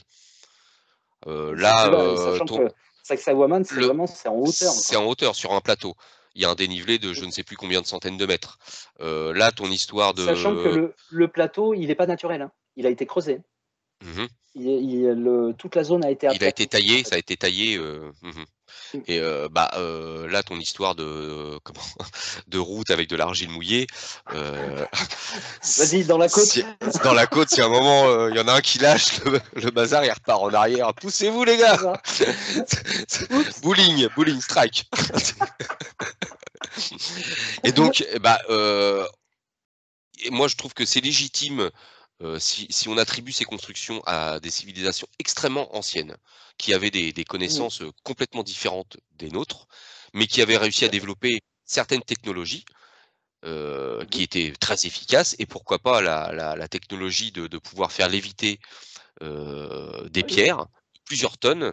Moi je pense qu'ils utilisaient peut-être une technique avec le son, tout à fait. parce que cette histoire de son revient très, très souvent dans dans dans Mais dans dans quasiment tous les récits vraiment primordiaux, c'est-à-dire mmh, on est sur des cultures orales, donc transmission orale, et à chaque fois on nous parle, pour la partie du Pacifique, on va nous parler de prana, donc d'énergie qui serait à la fois partout et en nous. Il y a la question du son, il y a il y a plusieurs éléments. Moi, mon petit fer de lance par rapport à ça, c'est sur la chimie. Je suis persuadé que les mecs au niveau chimie, ils étaient à un niveau, mais que nous, on mmh. est vraiment on fait des pâtés de sable, quoi. Je veux dire, à côté d'eux, Bah, on fait des on est agglos des en quiches, quoi. béton. Nous, on fait des agglos en béton. Eux, ils trimballaient des pierres Et de 200 pour tonnes. l'histoire du son, tiens, regarde cette machine-là, on est vraiment typiquement là-dessus, puisque moi, Alors, dans ma vision, alors, explique-nous justement oui, ce qu'est cette machine. alors, cette machine, pour faire simple, c'est ce qui semblerait être une machine pour réguler la météo, suivant D'accord. les endroits. Ce qui peut être très appréciable, j'imagine, quand on fait un chantier avec des énormes blocs. Si on pouvait éviter les coups de pluie, de grêle et de machin, ça peut être sympa. Alors, l'espèce de tableau que j'ai mis devant ça, c'est de la construction mentale, D'accord. véritablement. Par contre, le système de chenilles comme ça, alors je ne sais pas comment c'est fichu à l'intérieur, mais il y avait effectivement ces 7 rouleaux, enfin voilà, il y avait ce machin-là. Et ce qui est pour moi est le plus intéressant, c'est ce machin Ces là. énormes trompettes là, Voilà, c'est-à-dire que derrière, en fait, il y avait trois mecs qui à la fois soufflaient et en même temps, c'était un genre de chant rituel. donc de son. Alors, Mmh. de son, et du Mmh. coup, machin, les gars, un peu comme les moines bouddhistes avec leurs énormes trompettes là. Hop, pareil, les mecs, ils faisaient un son et cette machine-là permettait, alors qui dit de faire partir des nuages, d'en faire venir, vraiment, ça servait un petit peu partout, beaucoup en agriculture. Dès que les mecs avaient besoin d'un minimum de pluie pour que Un les petit plantes elles poussent, arrosage, allez go quoi. automatique, hop, on faisait venir les nuages, et pratique, C'est pratique comme ça. machine. Mais plutôt que d'aller puiser de l'eau qui est une denrée périssable, bah, directement on collecte à la source Mmh. et au moins basta quoi. On n'a plus ce souci là. Je vais peut-être enchaîner sur les slides puisqu'on est dessus. Là, on est sur de la représentation, donc là, on n'est plus du tout sur du croquis papier. On est vraiment sur la réalisation avec tablette graphique. Donc, les fameux paniers qui ont encore un petit peu été modifiés. Donc là, celui-là, il ramollit, celui-là, il coupe. Hop, je vais vous faire des petits zooms. Voilà. Et là, on va en rajouter une justement par rapport à la théorie dont je te parlais sur la question de la chimie, parce que pour moi, le coup de ramollir les pierres, c'est pas du tout anodin. Selon moi, voici ce qui se passait au niveau de comment ils ramollissaient la pierre. C'est-à-dire qu'ils préparaient une espèce de mixture qui venait appliquer et ça ramollissait la pierre. Alors, vous expliquer le procédé chimique, je peux pas. Je suis désolé, j'ai pas d'informations. Mmh. Petit zoom. Oui, non, mais Ouais. j'ai entendu parler, c'est, Charlie Sanson qui avait écrit un article dans Génération Cité d'Or qui en parlait, de justement, en Égypte, ils auraient aussi utilisé, ce type de... Ouais, comme tu dis, c'était un mélange peut-être fait à partir de plantes. Ah, mais très certainement, Il oui, faudrait oui. que je me rappelle, le nom de cette plante, qui était utilisée, broyée, et qui avait la particularité justement de ramollir la roche. Mais on Je retrouve. On retrouve la même histoire, là tu m'en parles en Égypte, on retrouve la même histoire, c'est un peuple dont, pardon, j'ai oublié le nom, en Amérique du Sud ou centrale, je ne sais plus lequel des deux, et qui disait que justement les gens qui avaient fait des grands murs, machin, ils y préparaient un machin qui ramollissait la pierre. C'est ça. Et Et, on se retrouve avec le même élément, quoi, ce qui est assez dingue, en fait. et c'est vrai qu'on a l'impression que ces blocs, c'était de la pâte à modeler, quoi. La manière dont certains sont agencés, mais c'est d'une. Et comme tu le disais, il y a deux types de, comment, de murs cyclopéens. Mhm. En fait, comme je l'ai vu moi au Temple de la Vallée, c'est des blocs plutôt linéaires, on va dire, mais Ouais, ouais. tous de taille et de forme différentes. Mais on est vraiment dans des lignes droites. Et comme on peut retrouver en Amérique du Sud, on est plutôt sur des choses bombées, arrondies. Tout à fait. Et parfois, la jonction entre 2 blocs, est vrillée. En fait, il y a des blocs Oui, avec le oui, temps, oui. certains tremblements de terre, je pense, qui se sont quand même, écartés de quelques centimètres et on voit qu'en fait l'intérieur, entre les 2 blocs, c'est vrillé. Il est aussi, oui, Alors oui. pour faire ce travail à la main en sculptant, c'est impossible. C'est Bah si, impossible. non, c'est possible. Mais alors, c'est la question du temps, c'est la Ah non, mais question de tu l'outil, tu c'est vas la, tu vas enfin voilà. tailler, il faut que tu rapproches ta pierre pour voir si ça se met bien. Ah, ça se met pas bien, on la redécolle, on retaille. Tu vas faire ça combien de fois? Sur des surfaces qui font Non, plusieurs, Jérôme, souviens-toi, il ne connaissait ni la roue, ni les mathématiques, ni rien du tout. Souviens-toi de ça. C'est ce qu'il faut dire. Non, mais concrètement, oui, effectivement, c'est là qu'on voit bien que la fameuse théorie de l'archéologie classique qu'on essaye de nous vendre chaque 5 secondes ne tient pas du tout la et route. C'est-à-dire que soit ils avaient une technique qui était bien au-delà de ce qu'on veut bien leur prêter, soit ils avaient une science qui allait bien au-delà de ce qu'on veut bien leur prêter. Mais dans tous les cas, non, non, c'était pas juste des idiots qui tapaient sur des cailloux, ça paraît assez évident. bah, comme on Maintenant, le bon. voit, avec le fameux obélisque inachevé d'Assouan, où on fait voir ces boules de diorite qui auraient servi à tailler, et justement moi j'avais tilté quand j'ai vu tes dessins, par rapport à ce sac-là, Ouais, qui ferait ces fameuses entailles que l'on retrouve, aussi bien à Assouan autour de cet obélisque ou, sur l'île de Pâques autour d'un moaï où, on faisait ce parallèle, on a l'impression que c'était, on avait creusé dans la glace avec, une cuillère. tout à fait, On a tout à ces fait. espèces de On se rainures. retrouve à la... Mmh. Ouais.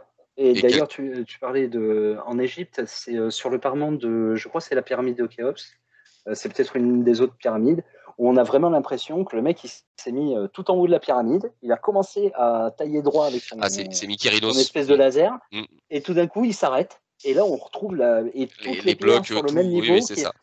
C'est, et il y a t'es là, tu te dis, mais attends, enfin, le mec il a un outil, un machin, mmh, c'est pas mmh, mmh, possible mmh. autrement.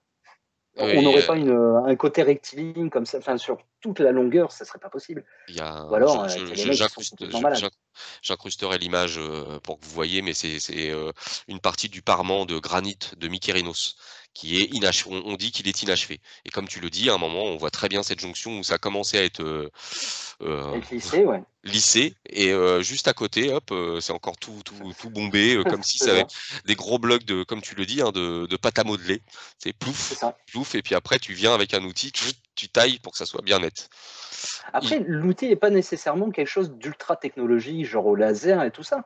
Il y a peut-être, du fait de la réaction chimique, oui, avec un procédé relativement simple, de pouvoir, comme couper dans du beurre, quoi. mmh, c'est Parce ça. qu'à partir du moment où la roche n'est plus complètement solide et qu'elle est comme une motte de beurre, qu'est-ce qui vous empêche Mmh. de la remodeler, quoi. Après, on pourrait peut-être imaginer une autre solution en Ah, dehors de l'outil qui serait un genre de découpe laser, qui rallierait en fait cette notion donc d'une pâte qu'on viendrait appliquer pour amollir certaines parties, et aussi les travaux c'est Joseph Davidovich oui, qui sur le travaille sur les géopolymère. Mmh.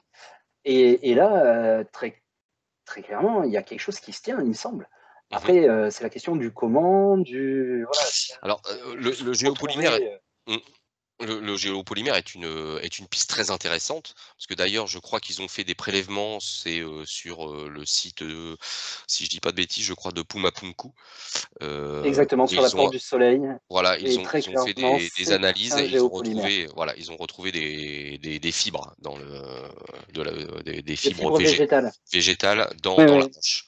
Voilà, donc là, on est face à du géopolymère. Mais C'est lorsque par exemple, je vous fais voir, ce granit, si tu veux reproduire du granit, avec ce procédé géopolymère, il faut que tu broies du quartz, il faut que tu broies mmh mh. du mica, du feldspath, et que tu trouves le liant, pour qu'il Tout à devienne fait. dur, voilà, Après je oui, crois que oui, c'est tout à 8 fait, sur ouais. l'échelle de Mohs, hein, donc c'est une dureté, Ouais, ouais, peut-être ouais. voilà, donc là, C'est c'est là où pour moi, il y a plusieurs techniques. Il y a eu plusieurs mmh. techniques employées, peut-être des techniques, de civilisations différentes.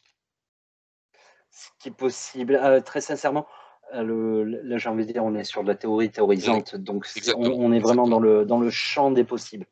Mmh mh. Après, très sincèrement, quel serait l'intérêt d'aller, comme tu disais, d'aller broyer autant de matières différentes pour au final obtenir, peut-être il vaudrait mieux, couper la Prendre pierre, la puis pierre après, d'origine et puis la voilà. transporter, oui. Mmh mh. Mmh mh. C'est parce que là encore, hein, si on part sur l'idée que ce sont des géopolymères, ça veut dire qu'on n'a plus du tout le problème de carrière, au sens, les fameux trajets que soi-disant, que certains disent c'est impossible, d'autres disent oui, avec des petits rondins, des petits dessins, ça passe. Mmh mh. Mmh Non, mh. à un moment donné, il me semble que la solution est encore autre part. Après, comme tu le dis si bien, il y a très certainement un mélange de techniques. Oui, Mmh mh. oui, oui. Ah, Mmh. c'est, enfin, ça me paraît évident. Surtout, enfin, je peux pas tellement parler de travail d'architecture ou de construction parce que c'est vraiment pas mon métier et j'ai pas vraiment de souvenirs là-dessus, en ce qui concerne les biens antérieurs, s'entend. Par contre, sur tout ce qui est, travail de croquis et travail de préparation de la pierre, pour avoir fait un petit peu de sculpture, dans mon apprentissage d'art, notamment face au menhir que j'ai pu voir en Bretagne il n'y a pas longtemps. Non, très clairement, il y a des parties qui sont entre guillemets incompréhensibles. C'est-à-dire que vous avez des parties qui sont très clairement biseautées, taillées, très certainement à la main, hein, enfin je veux dire avec un travail de taille classique, dira-t-on. Par contre, vous avez tout un autre côté du même menhir qui, lui, semble être laissé complètement de façon erratique. Et quand on prend des axes de lumière différents sur le menhir, là, tout d'un coup, on se retrouve avec des formes qui ressortent. Et c'est là qu'intervient mon ami Manu Alterac, qui lui va y voir, enfin, va chercher justement dans ces zones d'ombre Mmh mh. euh, des, une autre information. Et pour D'accord. le coup, sur certains, je suis intégralement d'accord avec lui. Il y en a certains qui peuvent passer pour être de la pareidolie. Il y en a d'autres, c'est pas de la pareidolie, machin. Très clairement, ça a été fait volontairement. Mmh mh. Après, c'est la question du pourquoi. Ah, ça, Et c'est encore autre chose. est-ce que ces jeux d'ombre se réalisent, au moment des solstices ou des équinoxes ou c'est, à des moments, Alors, enfin, précis c'est- de le plus dingue, c'est qu'il y a certains, comment dire, il y a certains jeux d'ombre qui n'interviennent qu'à certains moments donnés de la journée, voire de la nuit. C'est-à-dire que si vous avez trop de lumière, il y a certains jeux d'ombre que vous ne pourrez pas voir. Il faut, enfin, d'ailleurs, c'est un petit peu toute la culture druidique. C'est-à-dire qu'ils étaient à la fois autant, croyants en le soleil, mais aussi en la lune. Il y a une oui. très grande part de ces astres-là, Ils avaient tous les 2 dans leur autant culture. d'importance, hein, pour Tout certaines à fait, cultures. Mmh. tout à fait. Et du coup, nous, ça a été toute la petite recherche qu'on a fait avec Manu et Romain, ça a été ça. C'est-à-dire on s'est rendu dans les cairns et avec des lampes, qu'on tenait, directement à la main, on essayait si possible de tout éteindre parce qu'il y a certaines cairns où vous avez des dispositifs lumineux qui sont tout le temps. Et nous, on essayait d'attendre que ça s'éteigne pour arriver, pour essayer de choper les jeux d'ombre. Et effectivement, Manu nous a montré des tas et des tas de gravures qu'on n'aurait pas pu voir autrement. Mmh Ça, mh. c'est un peu la grande erreur de bon nombre d'archéologues. C'est les mecs qui mettent une lumière plein phare en plein devant et ah ben voilà, c'est ça qu'on voit. Non mec, si tu travailles un peu la sculpture, tu le sauras. La question de la lumière, la question de l'ombre, c'est une chose essentielle dans ce travail-là. Et je Mmh. mets au défi n'importe quel tailleur de pierre de venir me dire le contraire. Enfin, c'est juste un non-sens. C'est comme en dessin, on fait la même chose avec le dessin. Et du coup, enfin voilà. C'est désolé hein, si je crache un petit peu sur certains, parce que moi il y a des discours qui m'énervent. s'il vous plaît, les gens, arrêtez de parler et essayez d'en faire. Juste ça, vous prenez de la glaise, là, vous achetez 1 kilo à votre magasin d'art et métier, hein, hop, prenez 1 kilo de glaise et vous travaillez à la glaise. Et vous allez voir de quoi il retourne. Sachant que la glaise, on serait vraiment typiquement dans le type de théorie que nous défendons, c'est-à-dire d'une roche malléable. Exactement. C'est Et tu parles à un connaisseur puisque moi je fais je fais des sculptures anglaises. D'ailleurs la petite pyramide de comment de j'allais dire Teotihuacan, Teotihuacan, non, c'est, c'est pas celle-là? voilà, Chichén Itzá. Ah oui, oui, Voilà, d'ailleurs la pyramide de qui Chichén Itzá, voilà, que j'ai fait est de mes juste petites mains magnifique. anglaises avec les 2 petites têtes de dragon, voilà, de serpent, pardon.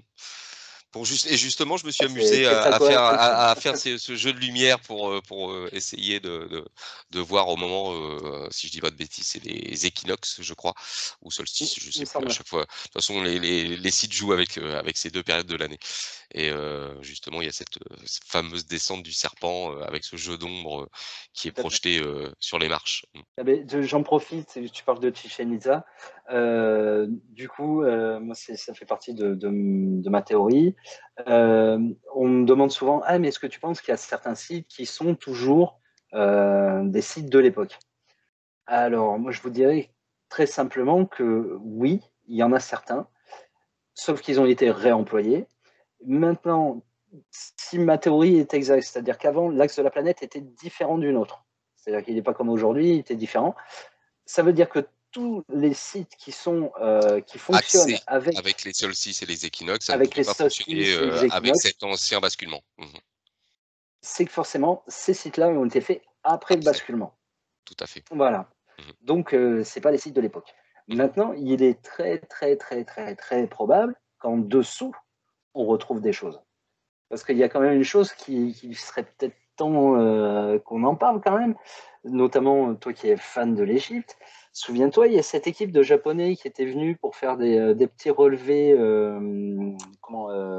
en sous-sol autour du Sphinx et de la pyramide de Khéops. Et quand ils ont rendu quand ils ont fait leur compte rendu à Sarawat, il leur a gentiment dit de quitter le pays. Et jamais leur compte rendu n'a été rendu public. C'est Mmh. quand même bizarre. Ouais, non, mais le site de Ouais. c'est un vrai gruyère apparemment, hein, sous le site de Mais Gizeh. oui, oui, Oui, il y a très clairement. des galeries, dans tous les sens, voire des couloirs de plusieurs centaines de mètres, taillés, de la main de Mm. l'homme, hein. Donc, ouais, ouais, mmh mh. Ouais, Hem, alors on va reparler justement, pour conclure, hein, pour conclure, ouais, Yvan, ensemble, ouais. on va rediscuter, par rapport justement, à ce filtre que je parlais, au tout début de la vidéo, heu, Tout à fait. puisque, comment justement on a cette conversation ensemble depuis déjà, un petit moment ensemble et pas mal de monde vont se dire: «Oui bon, il a de la chance, Yvan de pouvoir se souvenir de ses vies antérieures» parce que, bah, c'est le but du jeu normalement, on nous met un filtre, pour ne Mm. pas se rappeler de ses vies antérieures. Pour, comme je l'expliquais au tout Tout à début, fait. hein, pour pouvoir vivre cette expérience à 100. Sinon ça serait pas du jeu. Comment expliques-tu toi justement, hem, ce petit bug que Ce ce phénomène, alors je vous ai préparé exprès en exclusivité mmh pour Horus Channel. Euh, non, parce qu'on avait commencé à en discuter et du coup, oui je fais et tu attends, m'avais je envoyé, vais peut-être des pouvoir te slides et faire deux, trois, j'avais trouvé tes deux, trois slides, petites choses. voilà très intéressants. Je vais essayer d'être le plus cohérent possible. J'ai essayé de faire le plus simple possible pour éviter de perdre qui que ce soit. Donc voilà, ça c'est une image de fond. On s'en moque un petit peu. Pour moi, l'idée en fait de ce corps, de notre esprit, de cette espèce de zone tampon et de ce que certains appellent l'âme, pour moi, on pourrait faire comment dire, on pourrait faire un parallèle avec l'idée d'un sablier. Sachant que là, je vous ai pris cette forme-là, j'aurais pu très bien faire celle-ci. Là, c'est vraiment pour que ça parle à tout le monde. L'idée du sablier, avec donc on va rajouter un petit peu de sable dedans, histoire que ça y est, ça parle un peu mieux. Sur cette slide-là, l'idée, c'est d'apprendre des nouveaux termes.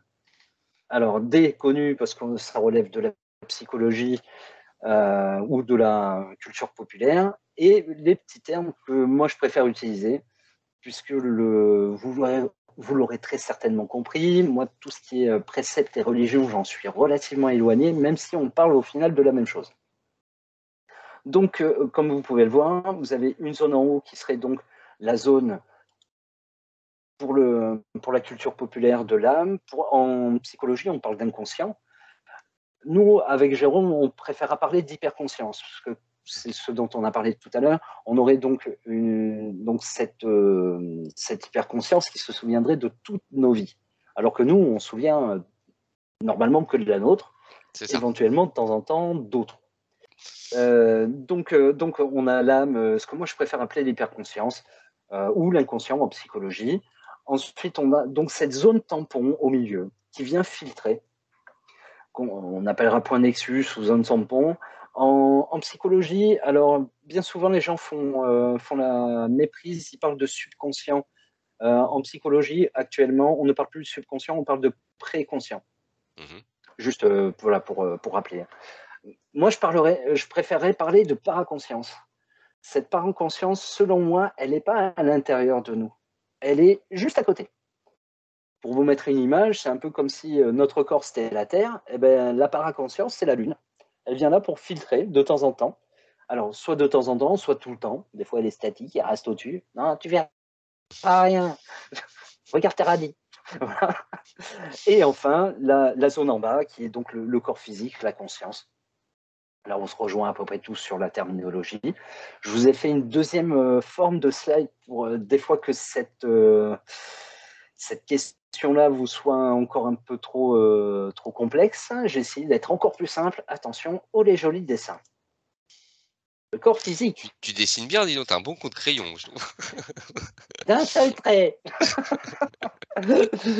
Donc le corps physique, le rêve, l'imagination, cette espèce de zone un petit peu entre le réel et l'imaginaire. L'esprit ou âme. Maintenant, si on reprend avec les termes dont je vous ai parlé tout à l'heure, vous avez donc la conscience, la paraconscience et l'hyperconscience. Sachant que il faut bien comprendre une chose, c'est qu'entre notre hyperconscience et notre conscience, il y a un état qui fait qu'on ne peut pas se souvenir de tout. C'est juste impossible. Notre capacité physique ne peut pas intégrer toute cette connaissance. Et c'est pour ça qu'on est face à une partie qui a une mémoire absolue et une autre partie qui a une mémoire limitée. Donc après, ne soyez pas perdu, enfin ne vous sentez pas perdu si vous ne vous rappelez pas de tout. Moi-même qui passe pour me souvenir assez bien de mes vies antérieures, il y a plein de trucs dont je me rappelle pas, les gars, quoi. Je vous le dis. Enfin voilà. Et à la limite, j'ai envie de dire tant mieux, parce que je suis pas certain de vouloir tout me rappeler non plus. Parce que déjà, enfin bon. Alors la troisième slide, parce que là pour le moment on parlait donc de nous par rapport au divin. Maintenant j'aimerais bien qu'on essaye de faire le processus inverse, c'est-à-dire de partir du divin. Je préfère parler de source. C'est vrai que là-dessus j'envoie un très gros bisou à Nathalie Knepper, à Sophie Navarro. Voilà, c'est pas pour rien qu'on devient copains tous, hein. C'est parce qu'à bout d'un moment on est tous à peu près d'accord sur l'idée. Donc, les étoiles. Alors, la source, un petit peu à l'image de notre monde physique, la source serait comme un soleil. De là, c'est ce dont on parlait tout à l'heure avec Jérôme, dans l'idée, elle va se fractionner et envoyer pas des tentacules, mais presque, ouais, ça pourrait presque être des tentacules, enfin, du moins, c'est l'idée. C'est-à-dire elle lance quelque chose au loin, comme elle fonctionne comme un soleil, elle part dans tous les sens. Nous, on va essayer de se concentrer sur une et qui arrive sur la Terre, si c'est pas beau. Donc, elle arrive sur la Terre et elle vit sa vie. À ce moment-là, elle fait ce qu'elle a à faire. Maintenant, il faut bien comprendre que le lien entre l'hyperconscience et la conscience, il est toujours tenu. Le seul moment où il n'y a plus ce lien, c'est quand le corps meurt, en fait. Et du coup, notre esprit, notre conscience, retourne à l'hyperconscience, tout simplement. Peut-être un schéma un chouïa plus simple où j'ai gardé la petite boule au milieu qui est censée représenter notre esprit, enfin, qui est nous aujourd'hui. Aujourd'hui. Parce que, et c'est ce que l'on peut apprendre à faire, je crois, avec différentes méthodes, différentes techniques. Là, moi, après, je n'ai pas de solution miracle. Je sais qu'il y a certaines méthodes qui fonctionnent très bien pour moi. Maintenant, à chaque individu, sa méthode. Si par le biais de la méditation, vous y arrivez, tant mieux. S'il vous faut une activité, moi, par exemple, ça passe énormément par le dessin. C'est-à-dire qu'en dessinant, je me mets automatiquement, aujourd'hui, c'est toujours comme ça, je me mets en état modifié de conscience. C'est comme une méditation, mais en dessinant. Voilà. Ça, c'est ma méthode à moi. Vous n'êtes pas obligé de le faire. Qu'on soit bien clair. Et donc, cette conscience, elle est capable de faire le voyage, aller et retour. Maintenant, comme on disait tout à l'heure, il y a cette espèce de lune, de paraconscience qui vient parasiter le flux et qui empêche de se souvenir. Voilà. D'ailleurs, des fois, c'est assez dérangeant. Ça m'est arrivé quelques fois de partir très loin, d'apprendre des choses, de me dire « Ah, c'est génial, il faut à tout prix que je m'en rappelle parce que ça va aider un tel et un tel dans ma vie. » Et quand je me réveille, je sais que je suis parti, je sais que j'ai appris, mais je ne sais Mais plus tu sais quoi. plus. Ouais. C'est exactement comme les rêves, par exemple. Lorsque on se réveille, ouah, j'ai rêvé ça, et puis faut que je le note, le temps de trouver le calepin, le crayon, pouf, c'est parti. Voilà. C'est ça. Et ou beaucoup de personnes qui ont fait aussi des EMI, des NDE, et qui l'expliquaient lorsque j'étais là-haut, entre guillemets, je savais tout. Mmh. Et quand je suis revenu, j'ai tout oublié, ou parfois des petites bribes, Voilà. et c'est frustrant, quoi. C'est frustrant de dire: «J'avais autant de Oui. connaissances de l'autre côté, et je reviens, j'ai plus rien. Je suis revenu, je suis redevenu monsieur, madame tout le monde. J'ai oublié». Mmh. Alors Moi, des fois, je me demande si, du fait, si ce manque de capacité ne vient pas avec la dimension temporelle. Tu sais, comme on disait, on en parlait le au temps départ. Mmh. dans notre enfer, dans ce qui pour moi est l'enfer en tout cas, donc c'est ici, c'est l'endroit où l'on fait l'enfer. Euh, si le fait que le temps ne se déroule pas du tout de la même manière, c'est-à-dire de façon linéaire, plutôt que d'être juste comprimé, d'être quasi inexistant, je me demande si c'est pas ça qui nous empêche de nous rappeler du reste. Oui, oui. Et du, Mmh mh.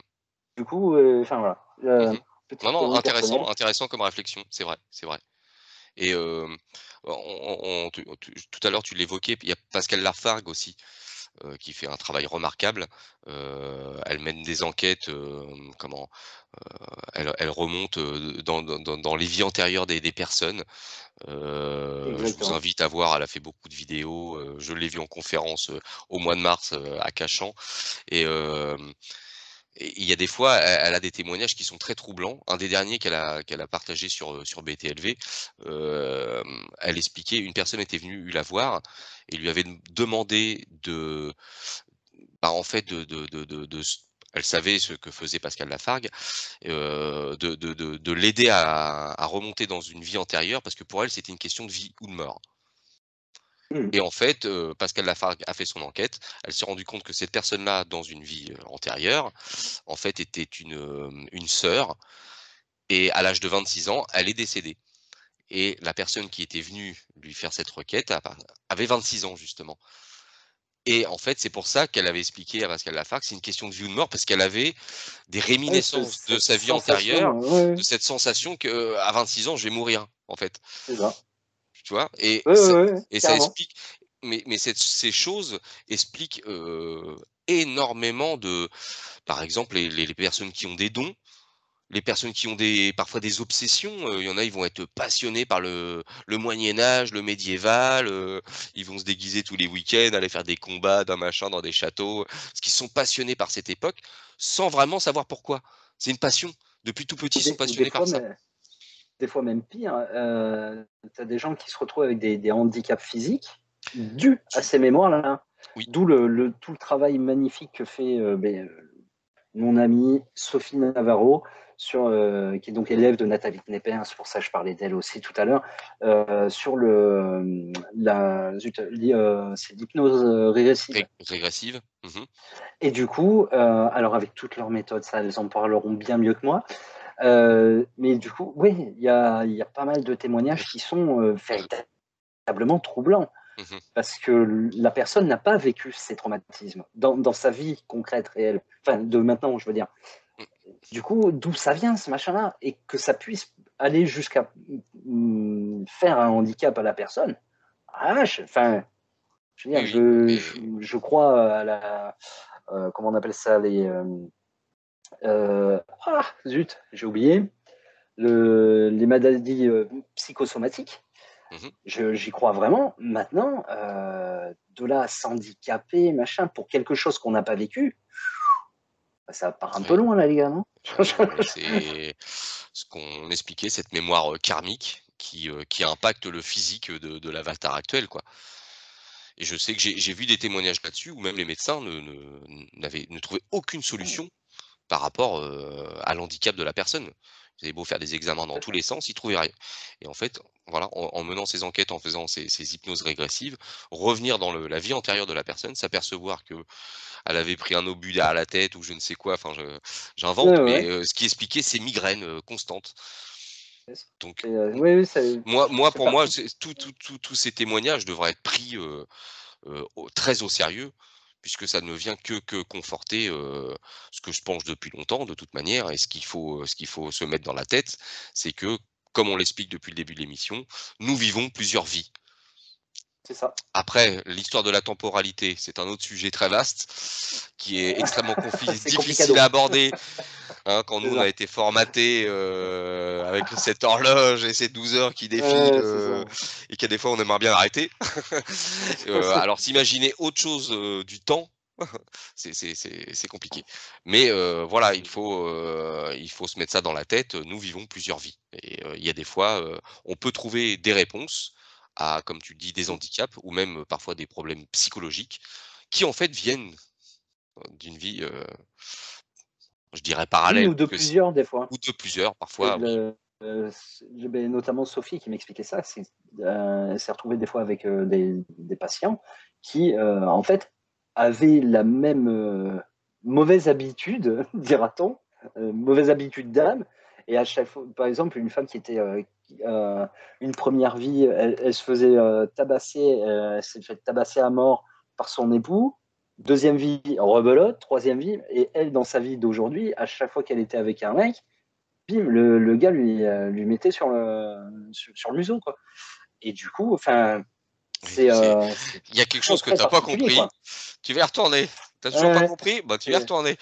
J'en ai marre, ouais, je trouve pas la réponse. Bah, oui, mais c'est là où justement, ça pourrait aider énormément de personnes de prendre ça en compte et se dire, tout à voilà, fait, il y a un souci karmique, on va dire. Il y a un souci karmique et il faut trouver le problème. Parce tout à fait. que la personne ne peut résoudre que le problème, que par elle-même, puisque ça la concerne, C'est c'est sa conscience qui est concernée par ce souci, quoi. en psychologie, c'est un phénomène dont on parle, mais dès la première année. C'est-à-dire que pour pouvoir résoudre un problème, déjà, il faut en avoir conscience. Si vous Mmh. n'avez pas conscience du problème, c'est mort, hein. Enfin, je Oui, veux dire, tout le à fait. problème vous pourrez traiter peut-être le symptôme, mais pas la maladie. Mmh mh. Et Mmh. c'est toute la problématique. Enfin, après, ça serait le sujet d'une autre émission. Non, non, mais Moi, je suis oui, preneur, hein, tu as parlant de raison. psychologie un petit peu dans le dur et à quel point Mmh mh. oh là là, j'ai horreur de Freud et pourquoi j'aime autant Jung, mais voilà, Mmh mh. Mmh. on en a un petit peu parlé tous les deux. C'est vrai, c'est vrai. On va pas rentrer dans le fond du sujet, Non, hein. on Bon, coupera bah, au écoute, montage. moi je trouve que c'était, bah, passionnant tout ce que tu nous as expliqué, Yvan et je le rappelle, ton livre et voilà, qui est vraiment un très, très beau livre, plein d'illustrations Merci. sur tout ce qu'on a parlé ce soir en plus, hein, voilà. Tout à Allez fait. faire un petit tour, sur Nurea pour voir, hein, vous avez feuilleté, pas mal ce bouquin, vous allez voir, ça donne envie de l'acheter. Il y a un petit texte au début qui est vraiment un petit texte, parce qu'en tout compilé, il doit faire une dizaine de pages à 4, à tout casser. C'est un petit texte de présentation où justement je vous donne toutes les pistes de recherche en psychologie, dans toutes les sciences. En vrai, il y a des tas de recherches qui sont faites aujourd'hui, il y a des tas de connaissances concrètes, réelles, scientifiques qui abondent dans notre sens, enfin dans notre sens, dans le sens de toutes ces histoires de vie antérieure et de connaissances qu'on ne devrait pas avoir. Il y a de vraies recherches qui sont faites, de vraies choses qui sont trouvées. Malheureusement, personne n'en parle. C'est dingue. Moi, je trouve ça juste complètement dingue. Et dans le livre, je vous file toutes les références. À chaque fois, vous prenez le nom, vous le tapez, vous googlisez, et vous allez trouver derrière. Allez-y, lâchez-vous. Si ça vous parle, c'est qu'il y a une raison. C'est pas anodin. Donc un livre avec Voilà, une petite mine d'informations. Voilà. Ben, un grand merci, Yvan. Et merci à toi, mon Jérôme. voilà, je vous souhaite à tous et à toutes une bonne soirée et à très bientôt sur Horus. Merci. Ciao, ciao.